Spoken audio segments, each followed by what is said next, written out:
So tayo po ay magpapatuloy sa ating gawain. Magandang umaga po sa inyong lahat mga kapatid. Meron akong good news, at the same time, meron din akong bad news. Ano gusto niyong mauna? Sa notes ko, bad news eh. Di ba? Unahin natin ang bad news. Ang bad news, tayong mga tao, hindi pa pinapanganak, merong kinakaharap ng mga problema. At yan yung ating kasalanan. Hindi po ba masamang balita? Kung pwede lang sana pinanganak tayo na walang kasalanan, pero hindi ganon eh. Sabi sa Romans 6:23, all have sinned and fall short from His glory. At ang masaklap noon, pinaka-masamang balita, ang kabayaran sa kasalanan ay kamatayan. Now, let's go dun sa good news. Ano naman po ang good news? Ang Diyos, bago pa nilalang tayong mga tao, at bago pa nagkasala sina Eva at saka si Adan, meron na siyang plano sa ating mga tao. Bibigyan niya ng solusyon ang problema nating kasalanan. So, di ba good news yun? Mabuting balita. Yan ang mabuting balita ng kaligtasan. Now, paano ba ito mga kapatid? Ang Panginoon ang kasagutan sa problemang ito na kasalanan. Siya'y namatay doon sa krus ng Kalbaryo upang bayaran ang kaparusahan ng ating mga kasalanan. Karamihan po sa atin, alam ang katotohanan yan. Tayo'y nagtitiwala sa ginawang sakripisyo ng ating Panginoong Yesus at ang katuturan nito sa ating buhay. Now, ang tanong, papaano yung ibang tao? Ibang tao na hindi nila alam ang katotohanan ito. Sino magsasabi sa kanila? Sino magsasabi sa ating mga kamag-anak? Sa ating mga kaibigan? At maging kapitbahay? Sama na rin, pati ating mga kaaway. Paano natin ito ipapahayag? Yan po ang ating bibigyan ng paglilinaw ngayong umaga, mga kapatid. Paano ipapahayag ang Ebanghelyo? Magandang umaga po sa inyong lahat. Samahan niyo ako na basahin natin ang talata ngayong umaga. Matatagpuan natin sa Aklat ng Mga Gawa, Kabanata 3, Kabanata 3, talatang 11 hanggang talatang 26. Aklat ng Mga Gawa, Kabanata 3, talatang 11 hanggang talatang 26. Basahin natin. Habang nakahawak pa siya kina Pedro at Juan sa lugar na tinatawag na Portiko ni Solomon, nagtakbuhang papalapit sa kanila ang mga tao na manghang-mangha nang makita nila si Pedro, si Apostol Pedro. Sinabi niya sa mga tao, "Mga Israelita, bakit niyo ito ipinagtataka? At bakit niyo kami tinititigan na para bang napalakad namin siya sa sarili naming kapangyarihan o kabanalan? Nawalhati ng Diyos ni Abraham, ng Diyos ni Isaac, at ang Diyos ni Jacob, at ng Diyos ng ating mga ninuno ang kanyang mga lingkod na si Jesus, na inyong sinakdal at itinaktwil sa harapan ni Pilato. Gayong si Pilato ay nagpasya nang palayain siya. Itinakwil niyo ang banal na matuwid at hiniling na palayain para sa inyo ang isang mamamatay tao. Pinatay niyo ang mayakda ng buhay, ngunit ibinangon siya ng Diyos mula sa kamatayan, at kami ay mga saksi sa bagay na ito. Sa pamamagitan ng pananampalataya sa kanyang pangalan, gumaling ang lalaking ito na inyong nakikita at nakikilala. Ang pananampalataya kay Jesus ay lubusang nagpapagaling sa kanya, gaya ng nakikita niyong lahat. Ngayon mga kapatid, batid kung hindi nyo nauunawaan ang inyong ginawa, gayon din ng inyong mga pinuno. Ngunit sa ganito'y natupad ang sinabi ng Diyos noon pa man, sa pamamagitan ng pahayag ng lahat ng mga propeta, na ang kanyang Kristo ay kailangang magdusa. Kaya nga magsisi na kayo at magbalik-loob sa Diyos upang mapatawad ang inyong mga kasalanan. Nang sa gayon ay dumating ang mga panahon ng ginhawa mula sa Panginoon at upang kanyang maisugo si Jesus, ang Kristong itinalaga mula pa ng una para sa inyo.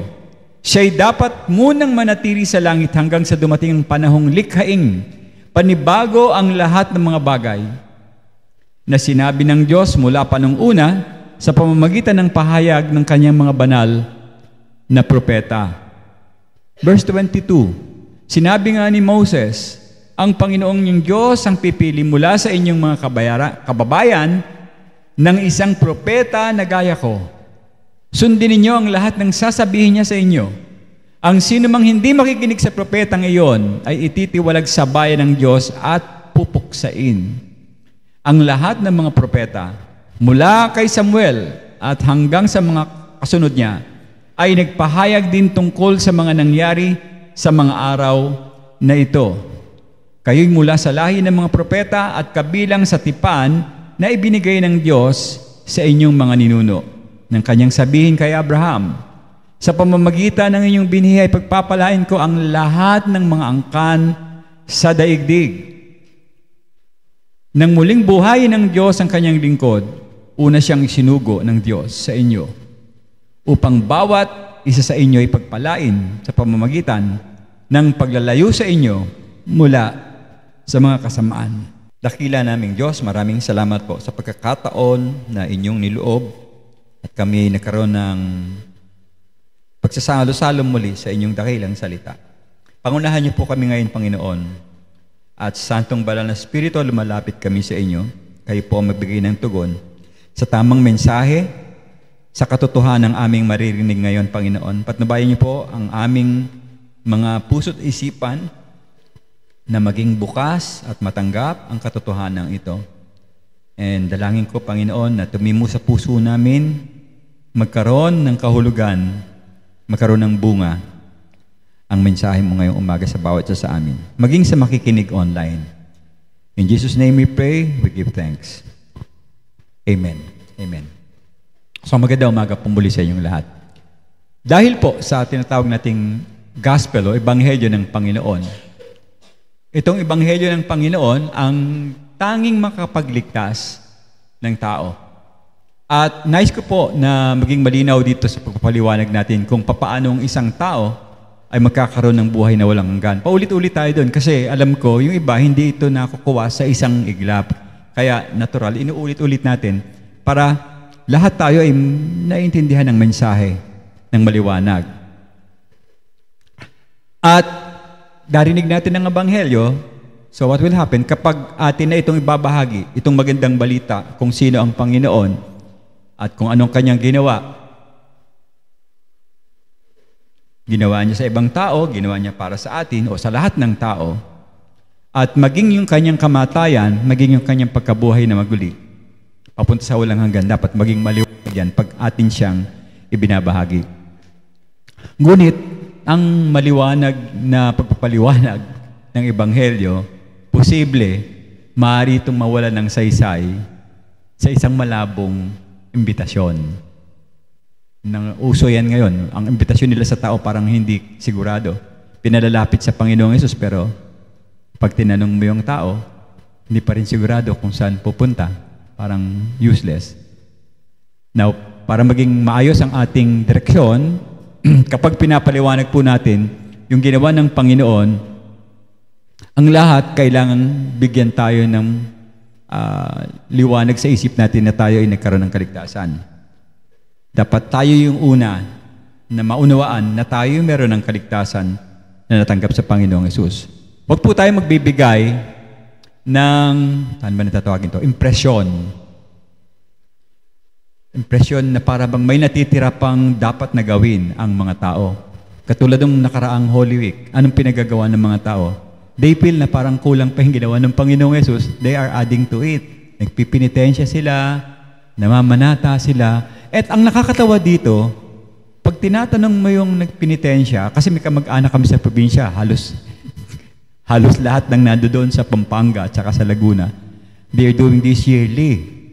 Hindi ko alam kung anong kulang sa pagpapaliwanag ko sa kanila. Parang nakatatak sa puso nila dahil sa tradisyon, patuloy nila itong ginagawa. Pero ang nakakatawa dito at nakakalungkot, pagkatapos nilang magpenitensya, alam niyo kung nasaan sila?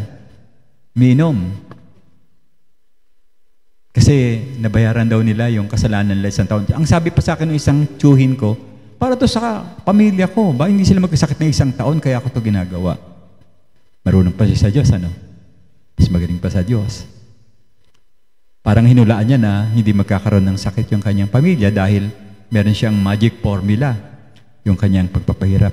Alam niyo, kawawa yung katawan ng mga tao nagpipinitensya sa totoo lang. Halos bugbugin, lalo na kung sadista yung papapil na senturyon, kung makahataw yan, ang lakas. Lalo na may galit doon sa tao. Pero bang ganon? Probably siguro wala naman. Pero lahat ito ay impluensya ng kaaway. Ito sa Diyos. Ayaw ng Panginoon na tayo ay mahirapan. Kaya nga siya ay nagsakripisyo para hindi na tayo mahirapan. And yet, ang tao ngayon, what is giving, anong impression na binibigay nila sa madlang people? Pinapahirapan nila ang kanilang katawan, sarili, sinusugatan nila, and feeling daw nila ay mababawasan ang kanilang kasalanan. Napakamaling impression. Napakamali. Honestly, this is an insult to the Lord. Parang sinasabi mo, Panginoon, kulang po yung pagkapako mo dun sa krus. Kailangan ko ring mapako, kailangan ko ring mahirapan. I do not know. So dapat masabihan natin ng maayos yung mga kamag-anak natin na hindi tama yun at hindi dapat gawin sapagkat ang kaligtasan, biyaya, walang bayad, hindi pinaghihirapan. All you had to do is to repent. Ayaw ng tao magsisi, mas gusto yung mga dating buhay. But honestly, sapagkat sa biyaya lamang at sa pananampalataya lang sa Panginoon para magkaroon ng buhay na walang hanggan, dapat alam natin, ito ang katotohanan. Ito yung nakasaad sa banal na kasulatan. Walang binabanggit doon na pahirapan mo yung sarili mong katawan para ka magkaroon ng kaligtasan. Now, nais ko pong talakayin ngayon anong uri ng imbitasyon ang ginagawa ng mga alagad ng Diyos para sa mga taong nangangailangan ng tamang pananampalataya. Siguro napansin niyo, mahilig ako kay Apostol Pablo ng mga nakaraang linggo, puro si Pablo ang binabanggit ko. Pupunta naman tayo ngayon sa isang apostol din na malupit din, bagamat sinasabi na iba, parang mangingisda lang ito, no? Iba kundi si Apostol Pedro. So, yung impression dapat maging maayos, no? Kasi si Apostol Pedro dito, iba yung kanyang naging dating sa pag-iimbita sa mga hindi pa nakakilala sa ating Panginoong Hesus. Now, para po maipahayag natin ng maayos itong mga pinakamahalagang prinsipyo ng Ebanghelyo. Number 1, yan sa inyong program, kailangan natin ang pagdakila sa ating Panginoong Hesus. Pangalawa, sa bagay next week natin ito tatalakayin, no? Papaalalahanan natin sila sa kanilang pagkakasala at bigyan ng babala sa nalalapit na paghuhukom. And then thirdly, ipapahayag ang biyaya ng Diyos sa mga nagsisi. So 3 puntos yung binigyan din dito ni Apostol Pedro. But then again, sabi ko, we will start. Ayusin muna natin yung number 1. Alamin natin kung paano dakilain ng Panginoong Hesus. And then next week, yung number 2 tsaka number 3 natin pag-uusapan. So let's start with number 1. Dakilain ng Panginoong Hesus. Now the question is, paano? Mga kapatid, matapos nating makita ang Panginoong Hesus, nakita natin, nakilala natin, tinanggap natin sa puso at sa buhay natin. Siyempre, hindi po maaring sarilinin lang natin ito. Yung karanasan natin sa Panginoong Hesus, parang kikimit-bibig tayo dahil nakuha na natin, nakita natin kaligtasan. Nais kong ipaalam sa bawat isa sa atin, katungkulan po natin na siya ay ating ipakilala sa ibang mga tao din. Bilang bahagi po ito ng kanyang iniwanang utos bago siya nag-ascend. Naalala niyo yung Great Commission? Anong sabi niya? Go, teach, preach, baptize, and make them your disciples. Napakabigat ng kanyang utos. At nung sinabi niya ito, at dapat hindi natin makalimutan, sabi niya, all authority on heaven, on earth, was given to me.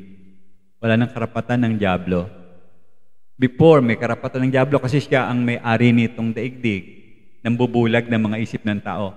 Pero nung nangyari na yung krus ng Kalbaryo, sinabi sa hula, dudurugin ang ulo ng ahas, nangyari na yon.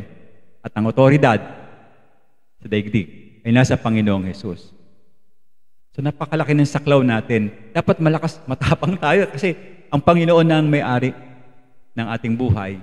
Meron tayong karapatan. Kailang nahihiya ang mga tao, natatakot. Hindi ko alam kung bakit nakikibit-bibig, sinasarado nila, tinatali nila, at hindi binabahagi ang kanilang mga nakuwang katotohanan sa ating Panginoong Hesus. So let's start, paano natin gagawin ito? Base po dun sa una nating mga napag-aralan, nakita natin yung experience ni Apostle Paul. Si Apostle Paul, of course, isang magaling na tagapagpahayag ng Ebanghelyo. And I'm so also praying na sana kayo magaling din sana, maging magaling kayo na tagapagpahayag. At higit sa lahat, gumaling din sana kayo sa panghikayat. Tulungan kayo ng Diyos sa ibang tao. Now, mahalagang tandaan natin, sa ating pagbabahagi, mga kapatid, isipin niyo, hindi lahat ng mga tao, especially mga religious people, ay i-consider natin sila na malusog yung kanilang buhay espiritual. Wag nang iisipin yun. Dahil ang babahaginan mo ay reliyoso, ibig sabihin hindi na siya nangangailangan ng mensahe. In fact, kadalasan, ang hirap paliwanagan ng mga taong relihiyoso pag ang pag-uusap ay pagtatama sa wastong buhay espiritual. Napansin niyo ba? Now, bakit mahirap kausapin ng mga religious people pagdating sa Panginoong Hesus? Lalo na kung ang tingin nila sa atin, namumuhay tayo taliwas sa paniniwala nila, makadiyos tayo. Anong iisipin nila sa atin kung tayo magpapahayag ng mabuting balita? Walang pinag-iba ito dun sa pinag-aralan natin nakaraang linggo. Hari, anong tingin niya kay Apostol Pablo? Anong sabi niya? Naalala niyo ba si Romy Diaz? Nababaliw ka, Pablo. Ano yung sinasabi mong nabuhay ulit? Pag namatay na, wala na. Hindi naman bubuhay ang tao. Walang nabubuhay na patay. Ang patay ay bumabalik din. Ano bang tama? Nagkakaroon ng buhay na walang hanggan. Mabubuhay ng muli ang bawat isa sa atin.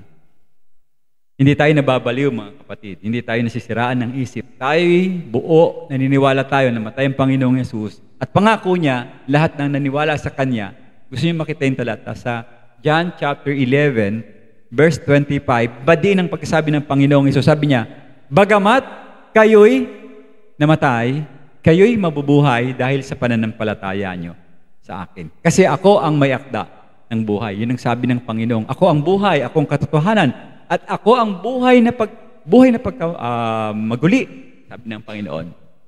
Kaya lahat ng naniwala sa akin, bagamat mamamatay, ay mabubuhay. Now, tignan din natin yung sinabi ni Apostol Pablo, napakahalaga nito. Sa 1 Corinthians chapter 1, verse 25, sapagkat ang inaakala nilang kahangalan ng Diyos ay karunungang higit pa sa karunungan ng tao, pero kahangalan ng Diyos. At ang inaakala naman nilang kahinaan ng Diyos ay kalakasang higit, malakas pa sa kalakasan ng tao. Naintindihan niyo ba yung talata? Alam niyo po, kapag nakilala natin ang Panginoong Hesus, hindi pwede tayong hindi maapektuhan ng ating maling pangyayari sa ating mga paligid. We will all be affected of that. Hindi pwedeng wala tayong maging pakialam. Okay? Hindi pwede na tayo ay hindi magagalit sa kasalanan kasi nasa iyo ng Panginoong Hesus. Hindi pwedeng manahimik tayo sa harap ng kasamaan. Pag alam nating masama, pag alam nating kasalanan, dapat we will not pursuing o ituloy na makibahagi sa mga kasalanan. Dapat hindi tayo gagawa nun kasi tayo nililisan ng Panginoon. Kinakailangan kasi nating madama yung tinatawag nating panlulumo na nag-experience ng Panginoon ni Apostol Pablo nung sila'y nagbahagi ng salita ng Diyos sa harap ng mga kasalanan katulad natin na nasasaksihan natin. And it happens to Apostle Paul, it happens to the Lord, at ngayon nangyari kay Apostol Pedro, nanlulumo siya kasi ang daming mga tao, walang pagkaalam sa Diyos. Now, ang panlulumong ito ng ating Apostol Pedro, ito rin dapat ang magtulak sa atin upang tayo'y magsalita, huwag tayong manahimik. ipahayag natin ang katotohanan tungkol sa salita ng Diyos, Panginoong Hesus. Paano natin ipapahayag? Lalo na kung ang Panginoon nagbukas ng opportunity sa inyo or tinatawag natin pagkakataon upang ikaw makapagbahagi. Si Baby may kausap sa telepono nung nakaraan. Ang pinag-uusapan nila ay tungkol sa kanilang reunion, magkakaklase. Biglang nagtanong yung isang kaklase niya tungkol sa patay, no? Yung kandila yata nagsimula, no? Gumagalaw daw yung kandila nung nandoon siya sa burol.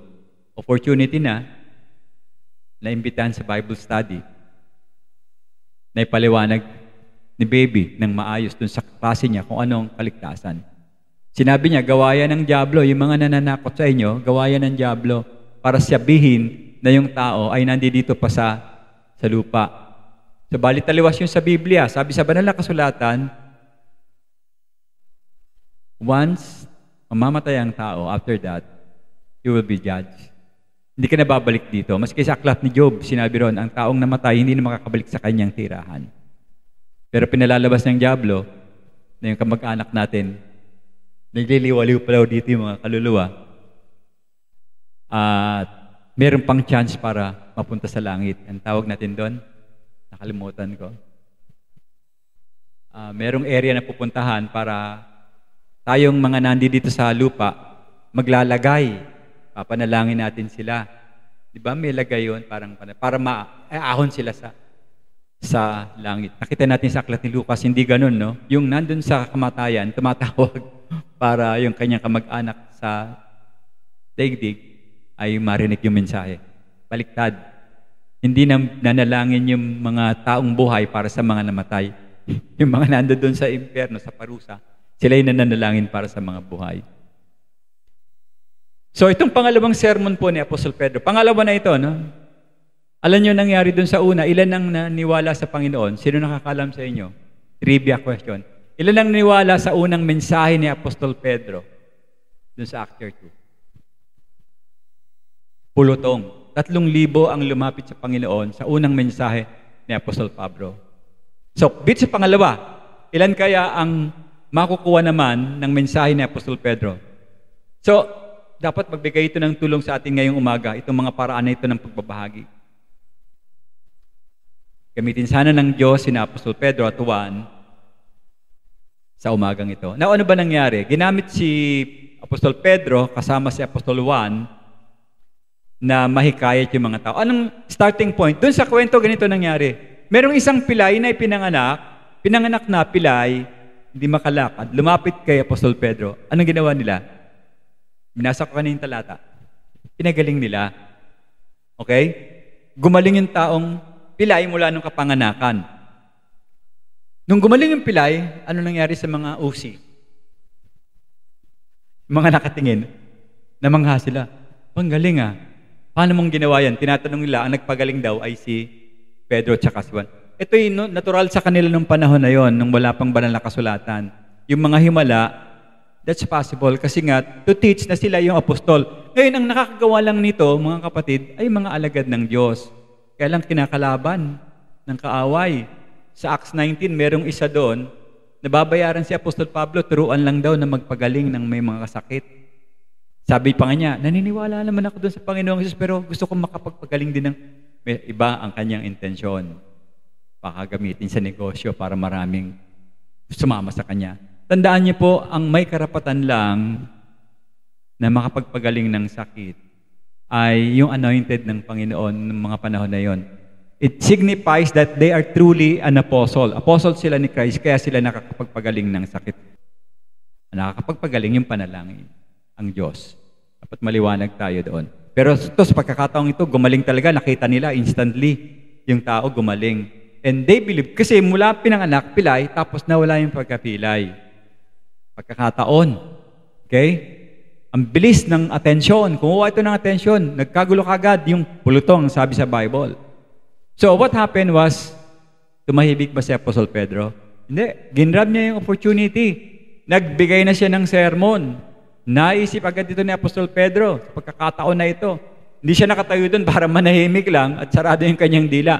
Sa halip, naghatid siya ng isang impromptu na speech. Tawagin natin impronto ito. Pero siyempre, prepared siya kahit impronto, no? Ginamit siya ng Diyos. At 2,000, siguro higit pa, ng mga tao, kaluluwa, ang lumapit sa Diyos. Now, meron akong gustong pansinin natin dito sa bagay na ito. Dahil ang kausap dito ni Apostol Pedro ay mga Hudyo, mga lalaki, karamihan doon, mga taga-Israel, gumamit din siya, yung kanyang style, gumamit din siya ng wika at konsepto na maiintindihan ng mga lalaking Hudyo. Okay? So, lesson learned ito sa atin. Kung magbabahagi tayo, huwag tayo magpa-hype-palut, no, na dahil marami kang alam theologically, niyayabangan mo yung kausap mo para mo it will not work. Maganda layman's term kung ano yung isip ng kausap mo, dapat at his level mo rin siya kausapin, unawain mo siya. Hindi mo siya mabibigla na bibigyan mo siya ng mga terms na malalalim, which is I'm doing before. Dahil akala ko yung mga malalalim na terms nakakahikayat dun sa mga tao. Ang dami namin mga technicalities word dati na hindi maiintindihan talaga. Hindi pa pwedeng maghatid ka ng mensahe na hindi nila ito maintindihan. So, sa pareho ding paraan, dapat ay gagamit din tayo ng parehong paraan upang maiugnay natin sa mga tao para magkaroon tayo ng connect. Tama ba ako? Ma-connect natin yung ating mga punto ng pag-iisip. Hindi ito pagalingan ng isip. Ito'y panalangin ang kikilos sa taong kakausapin natin. Okay? Pero ang binigyan din dito ni Apostol Pedro, dun sa binasa kong talata kanina, kung napansin nyo, ang pagdakila sa ating Panginoong Hesus. Kasi yun yung ating point 1. Dinakila niyang Panginoong Hesus. Na papaano? Ang mensahe po ni Apostol Pedro ay punong-puno ito ng pagdakila tungkol sa ating Panginoong Hesus. Kaya po dapat lang na maging ganun din ang ating pagbabahagi. Dapat nating isaalang-alang na ang mga tao ay malaman nila kung sino ang Panginoong Hesus. Siya ba'y isang tao lamang na may magandang aral tungkol sa pagiging moral? Yun lang ba ang Panginoong Hesus? Kasi pagka ganun ang turo natin, pwedeng mamili lang yung tao sa mga ilang turo, pagkatapos yung iba ay tatanggihan na niya. Kasi karamihan sa mga tao may mga sariling kagustuhan, masyadong self-centered yung kanilang dating. Ngunit, ang alam natin ng Panginoong Hesus, siya ay tagapagligtas, Panginoon, prophesied sa Old Testament, dinulaan siya sa lumang tipan. Pagkatapos siya ay ipinangako, ay alinsunod sa plano ng Diyos, pinako sa krus ng Kalbaryo. And then lastly, yung main event na ginawa ng Panginoon, siya ay bumangon mula sa mga patay. So dapat talaga siyang dakilain sa kanyang ginawa sa ating Panginoon. Sapagkat siya rin yung darating na judge at huhukuman lahat ng tao. Alam niyo ba yon? Tanong kayo, alam niyo ba pagbalik ng Panginoon, huhukuman ng tao? Hindi na siya magbibigay ng kaligtasan. Huwag na kayong umasa na pagbalik ng Panginoon ay ililigtas kayo. Huhukuman na niya ang daigdig. Ang kaligtasan ngayon, sabi sa 2 Corinthians 6:2, ngayon ang araw ng kaligtasan. Dapat tayo lumapit sa Diyos ngayon, hindi sa pagdating niya. At siya rin po ay magpapataw sa bagay na hindi nating maiiwasan. Ang tawag doon parusa. Parusa sa mga bawat kaluluwa. Pwede itong tanggihan ng tao sa kasalukuyan, pero at their own risk. At the same time, pwede nila itong sundin para makilala nila ang tagapagligtas at Panginoong Hesus. Ngunit ang lahat po ng pagbabahagi dapat nakakabit ito, unang-una, sa pagdakila natin sa Panginoong Hesus. Ibig pong sabihin, hindi natin maihahayag ng tama yung kaligtasan kung hindi natin itataas muna ang ating Panginoong Hesus. Now, let's move on. Letter A, paano po dapat nating ilayo ang anumang kaluwalhatian ng ating sarili? So, ang pagdakila sa Panginoon, hindi ka kasama, itsyapwera ka. Hindi mo pwedeng sabihin, ako ang nag-evangelize sa'yo, ako ang may gawa nito. Verse 12, sabi po sa verse 11 muna. Let's start with verse 11. Habang nakahawak pa siya kina Pedro at Juan sa lugar na tinatawag na Portiko ni Solomon, nagtakbuhang papalapit sa kanila ang mga tao, namangha. At makita ito ni Pedro, sinabi niya sa mga tao, mga Israelita, bakit niyo siya ipinagtataka at bakit niyo kami tinitignan na para bang nagpalakad kami o kami ang nagpalakad sa Kanya sa sarili naming kapangyarihan at kabanalan. Doon sa salita ni Peter, hindi siya ang itinaas, di ba? Ba't nyo kami tinitingnan na parang kami nagpalakad? Hindi kami nagpalakad dito. Ang may gawa kung bakit nakalakad itong pilay na ito ay walang iba kundi ang ating Panginoong Hesus. So sinimulan nito ni Apostol Pedro yung kanyang mensahe sa pamamagitan ng pagtatanggi sa kanyang kaluwalhatian sa sarili para dun sa himala na nangyari. Sabi niya na para bang may kapangyarihan kabalalan upang makapagpalakad kami ng isang pilay. Yung tao ay lumakad. Hindi niya idinaas yung kanilang sarili. Ang Diyos, ang may sala kung bakit siya nakalakad. So, kung ginagamit tayo ng Diyos, mga kapatid, upang magdala ng physical na pagpapagaling, pwede naman kasi yun eh. Hindi naman pwede nating tanggihan yun. Halimbawa, may kaibigan kayo, may karamdaman, nanalangin kayo sa Kanya, gumaling, ginamit kayo ng Diyos na instrumento yung panalangin, pero hindi kayo yung nagpagaling. Dapat maliwanag tayo doon. Yung iba kasi kiniklaim eh. Obviously, wala siyang alam sa banal na kasulatan. Baka si Satanas ang sasabihan mong may kapangyarihan. So mga kapatid, gagamitin tayo ng Diyos doon sa puntos na yon. Kahit sa telepono, nanalangin ka doon sa kapatid, kamag-anak, kakilala mo na humiling sa'yo ng kahit na hindi sakit, kahit na spiritual na karamdaman, may problema sa pera, nanalangin ka, nagkaroon ng sagot, hindi ikaw ang tumugon, ang Panginoon. Lagi mong bukang bibig dahil yan sa Panginoon, kapatid. Ang Diyos ang may sala, ang may gawa kung bakit ka gumaling, hindi ako. Huwag mo akong itaas, hindi ko kayang gawin yan kung ako lang. So kung ngayon, ang mahirap nito, ganito. Basahin natin yung 1 Corinthians 4:7. Meron kasing magiging problema dyan pag di natin naintindihan. Now listen to this. Kasi maaring kumuha ng kredito ang isang tao para sa anumang ginawa ng Diyos. Sabi ni Apostle Paul, 1 Corinthians chapter 4, verse 7, sapagkat sino ang nagsasabing naiba ka? At ano ang mayroon ka na hindi mo tinanggap? At kung tinanggap mo, bakit mo pinagmamalaki na parang hindi mo tinanggap? May ganung mga tao, di ba? Hindi naman talaga silang may gawa, pero kiniklaim nila na sila yung nagpapagaling. Kung may pumuri sa'yo, let's say, ilmawa, nagpasalamat sa'yo dahil gumaling siya, wala namang problema o doon. Hindi naman problemado yun. It's a matter of saying thank you. Uy, salamat, ang galing ng prayer mo. Di ba merong ganun? Siyempre sasagot ka, hindi ako, ang Diyos. Di ba? Marahil, ang kanilang pakahulugan doon ay ini-encourage ka lang nila kaya sila nagpasalamat. Parang pinuri ka. Okay? Pero besides that, wala na dapat connection na dahil narinig mong, uy, galing ko pala, isasarilin mo na. It will not work. Hindi mo mahikayat yung tao. Dapat sa Panginoon talaga ang pagdakila. Ngunit kung magpatuloy sila, halimbawa, nagpatuloy pa sila, sinabing, hindi, ikaw yun. Sabi man lang, salamat sa iyong encouragement, but dapat ang pagluwalhati ay sa Panginoon. Ang papuri ay sa Diyos. Kaya ka gumaling ang Diyos. Okay? Na-promote ka sa trabaho. Sasabihin ba, ikaw magaling? Because of God, kaya ako na-promote. Anyway, lagi yan sa Diyos. Ano man ang... si Bernice, nakita ko yung sinabi niya sa Facebook nung siya ay naging presidente.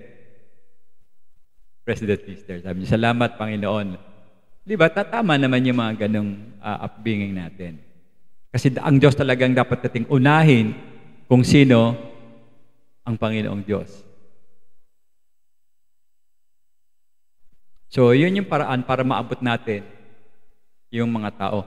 It's a matter of saying na ginamit ako ng Diyos para maabot ka, mapaglingkuran kita, pagkatapos maisip mo rin ang pagluwalhati ay sa ating Panginoong Diyos. Now, second, dan sa inyong notes, dapat nating sabihin sa mga tao kung sino ang Panginoon at kung anong kanyang ginawa. Unahin muna natin yung kung sino ang Panginoon. So, itataas natin ang Panginoon, sasabihin natin kung sino siya. Ginawa ba yan ni Apostol Pedro? Yes, ginawa niya. Ang dami niyang gamit na pangalan sa ating Panginoong Hesus. Gumamit si Apostol Pedro ng napakaraming, sabihin natin, title, pamagat o pangalan na nalalapat talaga sa Panginoong Hesus. Ngunit ang lahat ng ito ay naging kompleto, meron kasi ditong praise na sa pangalan ng Panginoong Hesus. So, ang binibigyan ng diin dito ng talata is yung pangalang Hesus. Let's start with verse 16. Sa pamamagitan ng pananampalataya sa kanyang pangalan, gumaling ang lalaking ito na inyong nakita at nakikilala. ang pananampalataya kay Jesus ay lubusang nagpagaling sa Kanya, gaya ng nakita ninyong lahat. Now, taas tayo ng konti, punta tayo dun sa verse 6. Sabi ni Pedro, wala akong pilak, wala akong ginto, ngunit kung anong mayroon ako, ay siyang ibibigay ko sa iyo. Sa pangalan ni Jesucristong taga Nazaret, tumayo ka at lumakad. Ang ganda ng claim ni Apostle Peter, talagang humble. Wala akong kahit ano rito, pero kung ano yung binigay sa akin ng Panginoon, ibibigay ko rin sa iyo. Tumayo ka at lumakad. Pagkabanggit niya ng tumayo ka at lumakad, nakalakad yung pilay. So, mga kapatid, ang mga Hudyo kasi, pag-aralan natin maigi, tandaan niyo to, ang mga Israelita, napakalaki ng paggalang nila sa banal na pangalan ng Panginoon. Na sila mismo hindi nila kayang mangahas na ito nga ay sambitin. Kaya kapag pinag-uusapan natin yung salitang Yahweh, hindi nila binabanggit yung Yahweh. Ang sasabihin nila, Adonai, nang ibig sabihin, Panginoon. Kasi sa pamamagitan ng pagbanggit sa pangalan, sa title, sa pamagat, paraan ito ng pagtukoy sa Diyos. Kaya dito po ay itinaas ni Apostol Pedro ang pangalan ng Panginoong Jesus. Sa Matthew chapter 1 verse 21, sabi naman ni Matthew, magsisilang siya ng isang lalaki, si Maria, at ipapangalan mo sa kanya ay Jesus, sapagkat ililigtas niya ang kanyang sambayanan mula sa kanilang mga kaligtasan. So ang pangalan ng Panginoong Jesus, nagmula yan sa pangalang Hebreo na sabi ko kanila ay Joshua, nangangahulugan na tagapagligtas. Itinuro din ito ng Panginoon sa kanyang pagiging pagkakatawang tao dahil pagbibigay halaga ito sa pangalan ng kanyang kapanganakan na of course may gamit ng Holy Spirit, God the Holy Spirit, doon ang nag-conceive sa kanya, mahimala na siya ay pinagli sa pamamagitan ng Banal na Espiritu. Tinukoy ni Apostol Pedro ang Panginoon bilang isang alipin. Sabi doon, isang mahusay na pagsasalin nito kaysa doon sa tinatawag na anak. Sa verse 13, niluwalhati ng Diyos, ang Diyos ni Abraham, ni Isaac, ni Jacob, at Diyos ng ating mga ninuno, ang kanyang lingkod na si Jesus. Lingkod yung ginamit dito sa Tagalog, pero pwedeng alipin. Isinakdal, itinakwil sa harapan ni Pilato, gayong si Pilato ay nagpasyang palayain siya. Yung salitang lingkod, karagdagan, ang pagkagamit niya sa wikang Grego, Greek version, ay katulad ng mababasa natin sa Isaiah chapter 52, verses 13 to 53, medyo mahaba. Basahin natin ang verse 14 na lang. Meron tinawag dito si Apostol Pedro tungkol sa Panginoong Hesus. Banal na matuwid. Siya'y matuwid, ngunit itinakdil nyo at hiniling kay Pilato na pakawalan ang isang mamamatay tao sa halip na siya. Alam natin yung kwento, no? Di ba ang pinili ang pangalan nun? Barabas yata yun. Na pinalaya kaysa kay Christ. Si Christ ay niretain. Ngunit ang Panginoon ay walang kasalanan. Kaya maaari siyang ihandog bilang kapalit ng ating mga pagkakasala.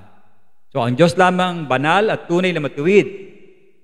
Makikita natin ito sa Acts or sa Awit, Psalms chapter 16 verse 10. Kung saan mismong si David, inineklara niya na hindi papayagan ng kanyang Diyos na banal na sumalalim siya sa isang pagsubok. And then, kinote ito sa chapter 2 verse 27. Sabi doon, sapagkat alam kong hindi ako pababayaan doon sa libingan, hindi mo rin hahayaang mabulok ang inyong tapat na katawan. So, katulad ni Apostol Pablo, si Apostol Pedro, mahilig din mag-quote. So, mahilig din mag-quote si Apostle Peter sa Old Testament. Karamihan naman sa New Testament, nagko-quote sila sa Old Testament. Sa isa pang okasyon, kinumpirma rin ni Apostol Pedro ang kanyang paniwala sa Panginoon. Ito na yung mga tawag ni Apostol, dinadakila niyang Panginoong Jesus. Tinawag niyang banal na Diyos. At sa John chapter 6, verse 66 to 69, sabi doon, sumagot si Simon Pedro, Panginoon, kanina po kami pupunta. Kayo lang ang may mensaheng nagbibigay ng buhay na walang hanggan. Sumasampalataya kami sa inyo at alam namin kayo po ay banal na sugo ng Diyos. Ang dami niyang tawag, banal, matuwid, lingkod. And listen to this, ito yung nakakatawa. Pati pala itong mga demonyo. Nasa Lucas chapter 4, verse 34. Kilala rin nila ang Panginoong Diyos bilang isang banal na Diyos. Sabi nila sa Diyos, anong pakialam mo sa amin, Jesus na taga Nazaret? Naparito ka ba para puksain kami? Kilala ka namin. Ikaw ang banal na sugo ng Diyos. Mabuti pa yung demonyo, kilala ang Diyos. May mga tao, hindi kilala ang Diyos. Pero hindi ko sinasabing tama yung puntos na yon. Ibig sabihin, ganun katindi ang pangalan ng Panginoong Hesus. Matuwid. Nakatuon ito sa katotohanan ng Panginoon ay walang sala. Kikita nyo yan sa Isaiah 53 verse 9 and also sa John chapter 8 verse 46. But wait, there's more. Ang daming tawag sa Panginoon na nagbigay ng kadakilaan sa Kanya. Tinukoy din siya ni Apostol Pedro, ang tawag sa Kanya, Panginoong Hesus bilang may akda ng buhay sa verse 15. Author of life, si Jesus Christ. Now, yung salitang may akda rito, pwedeng tawaging prinsipe, no? Sa iba, na nangangahulugang pinuno o may likha. Makikita nyo yan, katulad ng pagkagamit sa Hebrews chapter 2, verse 10, kung saan po ang Panginoong Hesus ay tinawag na may akda ng ating kaligtasan. Finisher and author of the faith. Sa Hebrews chapter 12, verse 2. Now, sa madaling salita po, siya ang nagpasimula ng ating kaligtasan at ng ating pananampalataya na dinadala hanggang sa kaganapan. At bilang may akda ng buhay, siya rin ang Panginoong Hesus din nagpasimula both physical and spiritual life. So, pinahayag niya na siya ay buhay. Nasa verse 6 ng chapter 14, siya yung author ng life. Sabi niya, I am the life, I am the truth, and no one could come to the Father except through me. Ako ang buhay, daan, katotohanan. Wala makakarating sa Ama kung hindi sa pamamagitan ko. Silipin niyo rin yung John chapter 5 verse 21. Maganda rin po yung pagkasabi doon. So, ang tinutukoy po ni Apostol Pedro, ang Panginoong Hesus bilang Kristo ng Diyos. Another title, Kristo ng Diyos, ang tawag sa Kanya. Sa verse 18 hanggang verse 20, okay, ng ating text ngayon. Bibilisan ko na to kasi puro pangalan lang to ng Panginoon. Tinawag din siya, hinirang ng Diyos. Or yung tinatawag natin kaninang Kristo or Mashiach sa Hebrew. Now, bakit siya tinawag na Kristo? Dahil tinupad niya ang maraming hula tungkol sa Kanya sa lumang tipan papunta sa Old Testament. At sa pagpapatuloy ni Apostol Pedro, tinawag pa rin siyang propeta na hinulaan ni Moses. Now, hindi lang yun mga kapatid. Sa dami ng pagtataas ni Apostol Pedro sa Panginoong Hesus, ang Panginoong Hesus binanggit din niyang propeta mula kay Samuel. Okay? Ang ibig sabihin, lahat ng propeta nagbanggit sa Panginoong Hesus except si Samuel, hindi siya nagbigay ng hula sa Panginoong Hesus. Pero si Samuel mismo ang hinirang o pinahiran ni Haring David para maging hari upang maitatag yung kaharian, of course, sa pamamagitan ng kanyang mga apo. At ito'y natupad sa Panginoong Hesus. 1 Samuel 13, 1 Samuel 15, 1 Samuel 28, and 2 Samuel chapter 7. Meron pa. Walang tigil sa Apostol Pedro. Meron pa. Ang Panginoon, tinawag niyang binhi ni Abraham. Sa pamamagitan ni Abraham, ang pagpangat ng bansa ay pagpapalain. Sa verse 25 na yon, makikita ninyo. And then finally, nagtapos si Apostol Pedro sa muling pagsasabi na siya ay lingkod ng Diyos na kanyang binangon sa verse 26. Nandiyan dyan sa inyong program. So, sa dami ng pagkabanggit ni Apostol Pedro sa pagtataas niya sa Panginoong Hesus, pakipag-unahin sa mga tagapakinig, pinakita ni Apostol Pedro na ang Panginoong Hesus ay sumasang-ayon sa pangako ng Diyos nila Abraham, kasi pagka ang Hudyo kausa mo, iba si Abraham sa kanila eh. Ibang dating. Minsan mas mataas si Abraham kaysa sa Panginoong. Tingin yung Islam, ganun din ang tingin kay Abraham. Parang iba kasi yung dating ng Panginoong Hesus dahil hindi nila tinatanggap ito. Pero siyempre, sa bagong tipan, dahil tayo ay messianic na ngayon, hindi na tayo, messianic na tayo, hindi na tayo Abrahamic o Mosaic Covenant. Iba na ang dapat maging kwento natin. Niluma na yung lumang tipan, nagkaroon na tayo ng bagong covenant. Nakita natin sa Apostol Pedro kung paano niya ipinahayag at maliwanag na maliwanag ang kanyang pagpapatungkol sa ating Panginoon. Bagamat siya ay isang mangingisda, nakita natin na natutunan ni Apostol Pedro yung katotohanan tungkol sa ating Panginoon. Alam niyo po, ang pagpapahayag ng Ebanghelyo ay isang opportunity Kapag naibahagi natin ito sa tao, ang ating Panginoon, para sila ay magkaroon din ng relasyon sa Diyos, lalago ang kanilang pananampalataya, sapagkat sa pamamagitan ng mga naranasan din natin, pwede natin itong magamit na halimbawa upang mahikayat sila at higit sa lahat, maging inspirasyon sa mga taong ating nakakasalumuha. At kung ang bawat isa sa atin, mga kapatid, ay mayroon daladalang magandang balita na ipinigay ng Diyos sa atin at pinapamahagi natin, mas higit na maluluwalhati ang ating Panginoong Diyos. Diba? So huwag tayong titigil sa pagbabahagi ng salita ng Diyos. Bagamat kung minsan, may mga tanong na kailangan mong sagutin sa kanila, may mga nagtatanong na mahirap, malalim na tanong na hindi mo naintindihan. Katulad nung pinag-uusapan namin ni malalalo yung mga tanong, ano? Mabutit dapat meron kang background, Bernice. Hindi lang sa lumang tipan, kundi sa bagong tipan. Kaya't kailangan nating isapuso itong pangunahing katotohanan na ito na bago ka magbahagi, tataas mo ang Panginoong Hesus, kung sino ang Panginoong Hesus. Ito'y kailangan makita ng mga taong ating babahaginan. Baka kasi hindi pa nila nababasa ang Bible, kaya't maaring kailangan natin silang pagkalooban ng mensaheng katotohanan na kanilang kailangan bago sila gumawa ng tamang desisyon. Okay, number 2. Kanina sinabi natin ang pagtakila sa ating Panginoong Hesus. It would be followed by what? Sasabihin naman natin kung anong ginawa ng Panginoong Hesus. Now, isa-summarize ko lang yung ginawa ng Panginoong Hesus.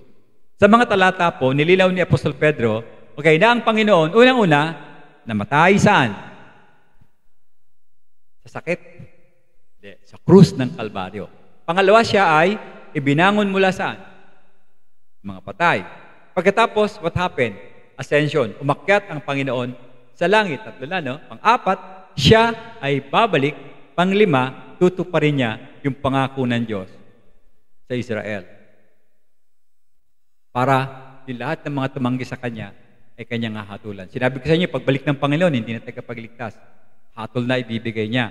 So, isa-isahin natin, namatay, bumangon, babalik.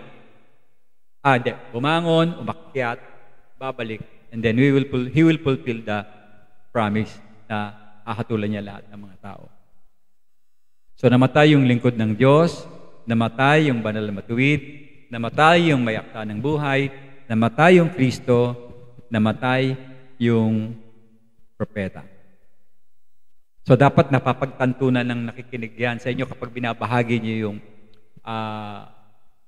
buhay ng ating Panginoon sa kanila. Kaya kung meron akong bagong kakilala, ang sinasuggest ko sa kanya na basahin niya sa Bible is Book of John.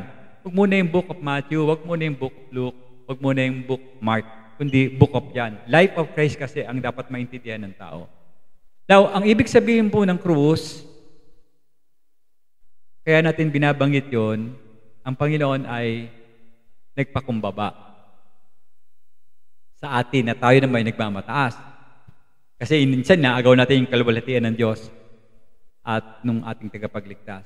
Sa verse 18 ng 1 Corinthians, sapagkat ang mensahe ng krus ay kahangalan sa mga napapahamak, ngunit sa ating mga naliligtas, ito ang kapangyarihan ng Diyos. So ito rin ang nagpapakumbaba sa atin sa pamamagitan ng pagpapakita na tayo hindi mabuting tao na kailangan ng konting tulong sa Diyos. Hindi po. We really need God. Hindi lang konti ang tulong na kailangan natin sa Diyos. Otherwise, pag konti lang kailangan mong tulong sa Diyos, walang kabuluhan yung kanyang death doon sa cross. Tayo'y makasalanan, alam natin hiwalay tayo sa Diyos, at wala tayong magagawa para iligtas natin ang ating sarili. Dahil kung ang Panginoon na hindi namatay doon sa cross, let's say, hindi siya namatay doon, mawawala na yung ibig sabihin ng buhay na walang hanggan. Ngayon, bakit siya binuhay mula sa mga patay? Kasi kung di siya bubuhayin, walang aakyat doon sa langit para sa fulfillment ng plano ng Panginoon. At ito'y pinatutuhanan lahat ni Apostol Pedro doon sa kanyang pagdedeklara dyan sa 2,000 tao na yan. Bago niya pinagaling niya yung pilay, tapos nagsalita na siya. Okay? Sa verse 15, pinatay niyo ang mayakda ng buhay, ngunit ibinangon siya ng Diyos mula sa kamatayan. At dahil matapang na inapahayag ni Apostol Pedro ang katotohanan ito, mayroong 2,000 katao noong araw na yon na ninaniwala, lumapit, sumuko, nag-repent sila sa kanilang buhay. nagpapatunay na ang pagkabuhay na maguli ng Panginoon ay hindi siya isang katang-isip ng mga apostol. Si Jesus ay pinangon sa katawan mula sa mga patay. Ito ang pangunahing katotohanan ng Kristyanismo na ang Panginoon namatay pagkatapos siya ay nabuhay. 1 Corinthians 15, basahin natin to, verses 12 hanggang verse 14. At kung ipinapangaral na si Kristo na binuhay mula sa mga patay, paanong nasasabi ng ilan na hindi muling mabubuhay ang mga patay? Kung hindi muling mabubuhay ang mga patay, kahit si Kristo ay hindi sana muling binuhay. At kung si Kristo ay hindi muling binuhay, walang kabuluhan ang pangaral at wala ring kabuluhan ang ating pananampalataya. Nakuha niyo ba yung mensahe? Dadakilain mo ng Panginoon. At the same time, papakilala mo si Jesus kung sino siya, sasabihin mo yung kanyang ginawa. At siya magde-decide kung maniniwala siya sa Panginoon o hindi. Hindi mo na kailangan magpagaling ng may pilay o may bulag. Hindi na. Paliwanag mo lang sa kanya or may mga ganun pagkakataon din. Baka permos ng inyong pagkakakilala, humingi siya ng tulong sa'yo, lumapit sa'yo. Pwede ba akong tulungan? Tapos nanalangin ka sa telepono. Nung nanalangin ka sa telepono o personal nanalangin ka, bigla siya nagtanong, nag-isip, sinagot mo ng mga tanong at na-introduce mo ang Panginoong Jesus ng tama, naging instrumento ka ng Diyos. Tama yung iyong pagbabahagi. Makakasama na natin siya dito sa church. Mga kapatid, hinahamon po tayo ni Apostol Pedro na maging matapang sa pagpapahayag. At maging si Apostol Pablo ay nagsasabing huwag ikahiya ang Ebanghelyo. Nararapat kasi na ang bawat isa, tayong nagbabahagi, tayong tagasunod ng Panginoon, ay may pananagutang magpahayag ng mabuting balita. Tandaan po natin yan. Napakalinaw ng banal na kasulatan, mga kapatid.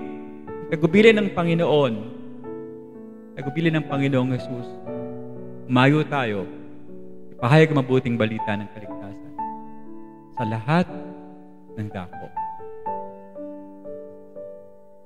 Narinig natin ito, ang tagubiling ito, kailan kaya natin siya pakikinggan? Kailan po tayo susunod? Kailan tayo maglilingkod? Kailan? Dakilang Diyos, maraming salamat po sa umagang ito. Salamat sa pagkakataon na ipinaalam niyo sa amin ang bahaging ito na aming buhay.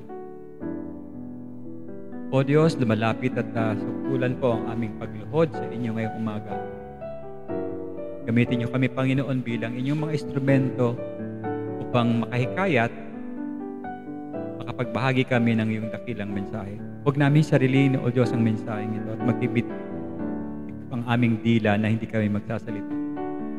Sa lahat ng pagkakataon na inyong ibibigay, dalangin ko, O Diyos, na kayo ang manguna sa buhay namin upang ang mga taong nakakasalamuha namin, maging ito man ay mahal namin sa buhay, maging siya man ay aking kapatid, siya man ay aking kapitbahay, kaopisina, kaklase, o maging aming kagalit, kaaway, Panginoon, idulot mo sa akin yung kapangyarihan na mabahaginan siya ng salita ng Diyos. Tulungan mo kami, Panginoon, na maunawaan namin na ang mga tao ay nangangailangan ng tulong. Hindi ka manggagaling ang tulong sa amin kung hindi manggagaling sa iyo, Panginoon. Sapagkat kami minsan mo nang tidlungan sa problema namin ito. Nakita namin ang good news, pinagkuloob mo ang iyong sarili, binigay mo ang iyong buhay upang kami makalapit sa iyo at gayon din kami, Panginoon, matulungan namin ang ibang mga nangangailangan. Maraming salamat po sa mensaheng ito. Ito ang aking dalangin sa pangalan ng iyong anak na si Jesus. Everybody says, Amen. Amen.